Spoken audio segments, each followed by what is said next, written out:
sub CPNK. Di sini pertemuan pertama yaitu mahasiswa memahami dan menjelaskan tentang latar belakang etika dan hukum kesehatan. Di mana yaitu kalian harus mengerti tentang sejarah etika dan hukum kesehatan. Yang kedua yaitu mahasiswa mampu memahami dan menguraikan tentang pengertian etik dan hukum kesehatan. Lalu mahasiswa mampu memaparkan tentang hukum kesehatan. Lalu mahasiswa mampu mengenal tentang konsep dasar tanggung jawab profesi. Yang kelima, mahasiswa mampu mengetahui mengenai konsep dasar tanggung jawab profesi. Ada lagi mahasiswa mampu memahami proses legalisasi dan dari hukum kesehatan. Ketujuh itu mahasiswa mampu memahami mengenai hukum kesehatan. Lalu pertemuan ke-8 itu UTS. Baiklah, setelah udah jelaskan UTS tadi kita lanjut ke materi ya. Sebelum kita mulai materi, udah mau bertanya dulu sama anak-anak muda ini, yaitu ada yang tahu nggak etika dan hukum kesehatan? Coba, etika apa? Etika adalah kebiasaan. Kebiasaan. Ya, lalu ada lagi apa? Etika. Siapa yang menjawab? Perilaku. Ya, perilaku. Lalu tujuan dari etika dan hukum kesehatan itu apa? Ada yang bisa jawab? Siapa nih? Untuk mengatur tertib dan ketertiban pergaulan.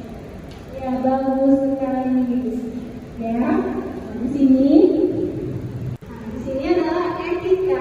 Etika itu adalah pengetahuan tentang moralitas, nilai baik dan buruknya, tentang dan tinjau dari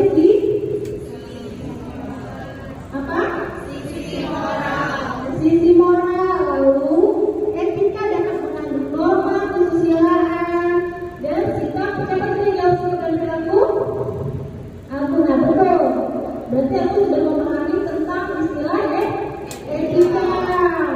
Lalu mampu mengesopannya, yaitu perilaku antara manusia dan dapat dipengaruhi oleh norma agama dan norma hukum.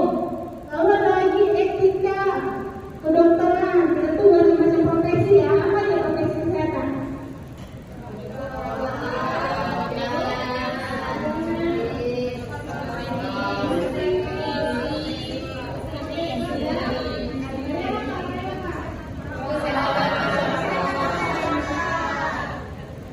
Bagus. Di sini ada tentang etika kedokteran juga, yaitu penerapan moral pada masalah yang dihadapi dokter dalam berbagai profesi sebagai dokter. Nah, hukum itu adalah peraturan perundang-undangan di mana yang dibuat oleh suatu kekuasaan dalam mengatur pergaulan hidup bermasyarakat. Kenapa kita harus taat dan syariat hukum? Kenapa? Agar masyarakat kita teratur dan tertib sesuai dengan peraturan yang telah ditetapkan dan diatur oleh pemerintahan. Lalu ada di sini hukum itu ada bermacam. Ada hukum perdata, ada hukum pidana. Jadi ada macam hukum perdata, hukum pidana, dan hukum kesehatan. Nah, hukum kesehatan. Nah, yang kita pelajari sebagai profesi kesehatan yaitu peraturan dan ketentuan hukum untuk profesi kesehatan. Apa aja? Yaitu farmasi, terus perawat, terus apoteker. Nah, di mana tujuan pembangunan kesehatan itu sudah diatur pada Undang-Undang Pasal 3 untuk meningkatkan kesadaran dan kemauan masyarakat untuk hidup sehat. Hukum kesehatan itu sudah di ya baik, yaitu hukum kesehatan, yaitu peraturan perundang-undangan yang telah ditetapkan dan mengatur tentang pelayanan kesehatan. Lalu yang terlibat di dalam hukum, apa saja yang terlibat di dalam hukum? Apa? Yaitu perorangan, perlindungan akta,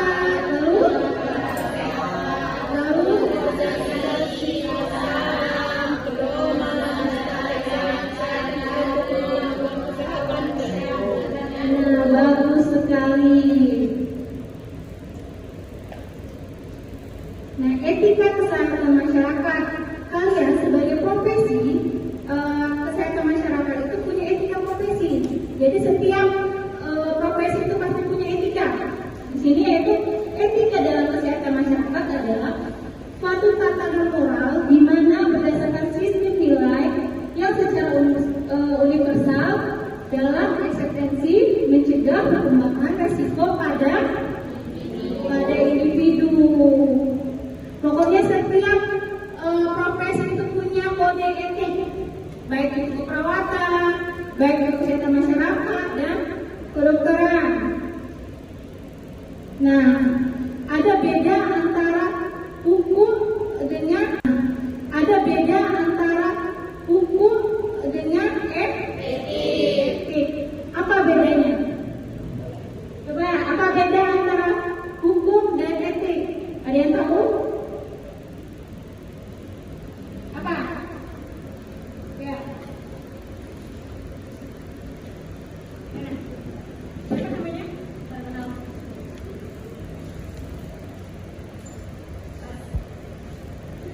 Assalamualaikum warahmatullahi wabarakatuh. Perkenalkan, nama saya Pipin Aidestari.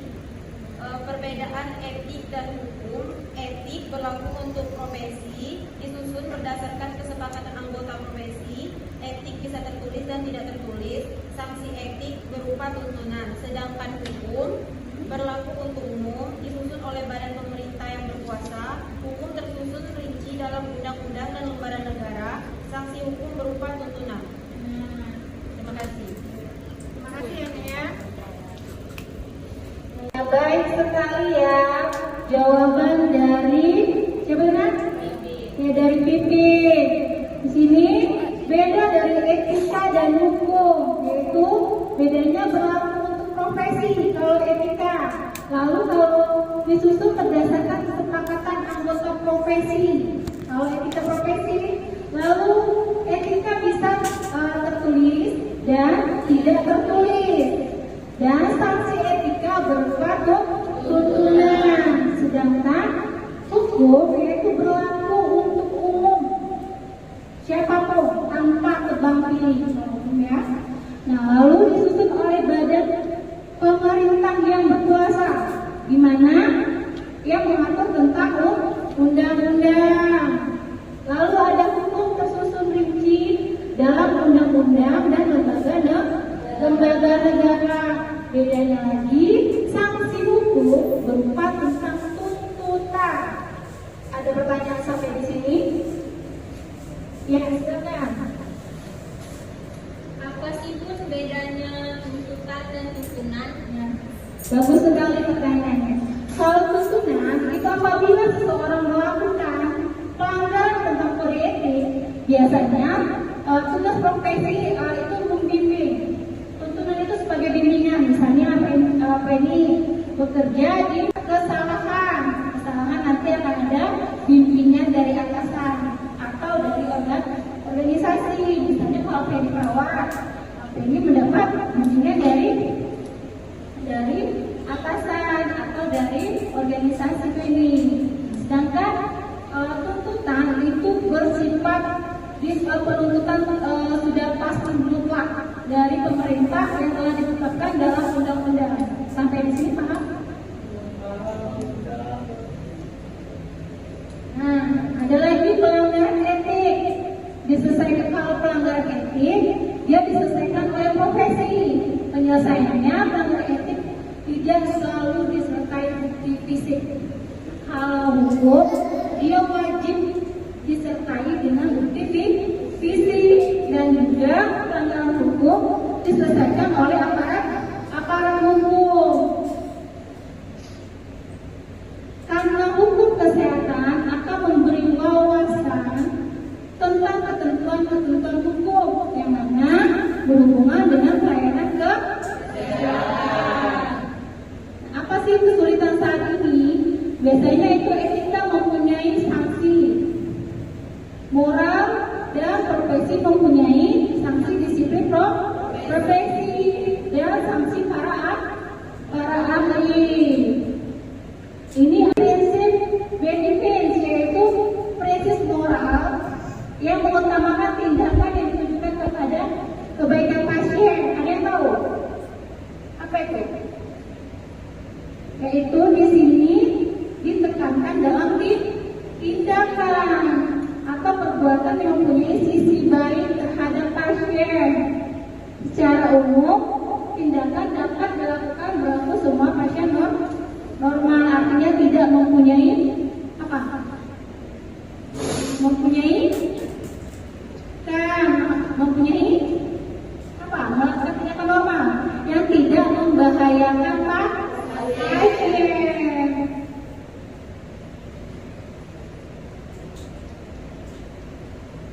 Nah, produk hukum yang berurusan bidang kesehatan itu sudah diatur dalam Undang-Undang Nomor 29 Tahun 2004, lalu Undang-Undang RI Nomor 36 2009 tentang kesehatan, di mana sistematika Undang-Undang Kesehatan yaitu ada pada 22 bab, yaitu pada pasal 205. Tetapi catatan yang lama itu ada 12 bab. Di sana ada 90 pasal. Lalu diatur dalam Undang-Undang RI 44 tahun 2009 tentang rumah sakit. Nah, ini akan kita bahas di pertemuan selanjutnya, ya? Oke, Bunda. Demikian. Ada yang ingin ditanyakan? Apa sudah paham? Dari materi yang Bunda sampaikan tadi ada pertanyaan nggak? Tidak. Artinya sudah paham ya? Kalau sudah paham, giliran Bunda yang bertanya.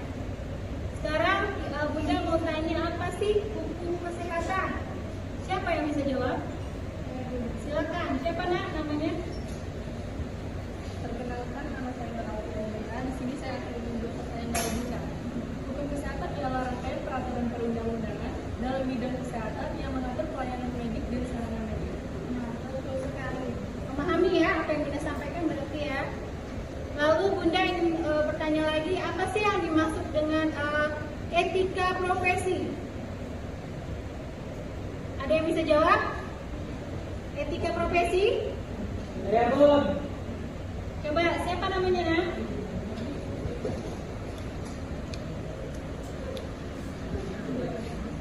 Perkenalkan, nama saya Yoga Priyansa. Di sini saya akan coba menjawab etika profesi. Etika profesi adalah sebuah panduan profesional dalam dunia kerja. Kamu harus memahami etika sebagai profesional yang tepat untuk tahu bagaimana bicara dan bertindak, serta mengambil keputusan secara profesional. Terima kasih. Ya, bagus sekali ya, Yoga ya. Artinya setiap kita mengambil keputusan itu bukan berdasarkan ingin kita, tapi berdasarkan profesionalitas kita, sesuai dengan yang ditentukan tentang kode etik tadi. Lalu ada pertanyaan lagi tentang hukum dan etik, apa bedanya? Coba siapa yang bisa jawab?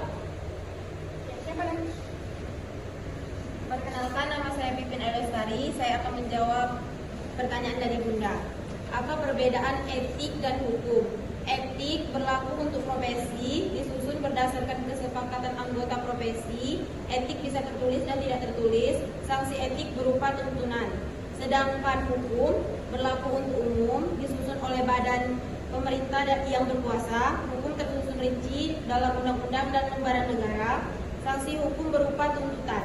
Ya, bagus sekali. Tadi sudah Bunda jelaskan kan antara tuntutan dan tuntunan. Beda ya, jelas beda. Karena beda etika dan hukum itu jelas beda tentang peraturan etika dan profesinya ya. Baiklah, di sini Bunda mau kasih tugas deh buat kalian. Kita diskusi ya. Bunda mau anak-anak Bunda buat kelompok, 2 kelompok besar. Coba kalian mau berdasarkan kalian atau berdasarkan absen? Berdasarkan kemauan ya. Sudah, silakan bentuk kelompok. Bunda mau kalian untuk membuat contoh pelanggaran etik dan pelanggaran hukum. Nanti kalian diskusikan, ini kita diskusikan ya. Apa yang kalian belum paham, kalian tanyakan sama Bunda. Oke? Nah, sudah tahu tugasnya kan? Apa tentang pelanggaran contoh kasus? Kalian bercontoh kasus antara pelanggaran hukum dan pelanggaran kode etik. Silakan diskusi, nanti Bunda tunggu. Anak-anak, selama kalian diskusi, Bunda sambil absen ya. Mohon didengarkan ya nama-namanya ya. Agung, Amanda, Andri, Agasi, Arya Bayu, Bella Atika Sari, Bella Zofita, Dewi Supriyatika, ya. Lalu Dwi Supriyatika, Dea Irwana, Ena Setia, Erza Rizkika Sapitri, Hesi Astuti, Fitri Ayu Lestari, Nasti Ambar, Nari Lestari, Intan Mustika, Lala Novela, Madonna, Media, Nadia, Mila, Nur, Ratnawati, Roda Pujana, Seri Karina, Sandy Saputra, Sela, Sofia, Yoga, Yona. Silakan dikerjakan ya. Baiklah anak-anak, apa sudah hasil diskusinya? Siapa yang mau mempresentasikan contoh dari kasus pelanggaran hukum? Coba, siapa namanya? Baiklah, perkenalkan nama saya Nur Alfia Zahra. Di sini saya akan menampilkan salah satu contoh dari kasus pelanggaran hukum. Contohnya seperti melakukan praktek yang legal dan tidak sesuai dengan peraturan perundang-undangan, seperti menjual obat-obatan seperti penggugur kandungan. Baiklah, dia mencontohkan salah satu pelanggaran hukum tentang aborsi, yaitu penjualan obat-obat pengurus kandungan secara ilegal. Ada pertanyaan untuk kelompok 1? Silakan.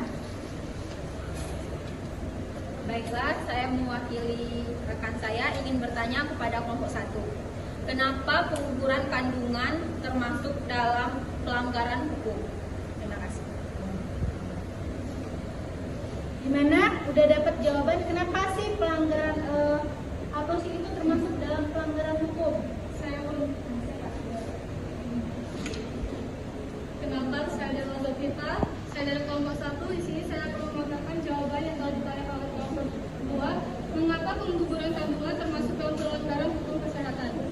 Karena pengguguran kandungan adalah pelanggaran yang sampai sekarang ini masih sering dilakukan oleh tidak bertanggung jawab. Padahal di mana mengkonsumsi obat-obat pengguguran kandungan adalah tindakan yang berbahaya bukan hanya pada janin tapi juga pada ibunya. Dan juga sudah diatur dalam pasal 346 sampai 348 yang dimana berbunyi menggugurkan kandungan termasuk dalam membunuh. Terima kasih, mungkin bisa dapat saya sampaikan. Nah, baik sekali. Di sana kenapa penggugur kandungan itu tidak boleh diperjualbelikan tanpa seizin dokter? Itu ada 2, yaitu legal dan ilegal. boleh dilakukan apabila menyangkut nyawa si ibu. Misal, si ibu sudah 4 kali operasi sesar, tetapi setelah itu ibu hamil lagi. Pasti beresiko kan terhadap kandungan si ibu. Jadi diperbolehkan untuk melakukan aborsi dengan catatan apa? Dengan catatan apa? Persetujuan dari dokter. Oke? Nah, terus kita lanjut ke kasus kode etik. Coba nomor 2 apa? Kasus dari contoh kode etik.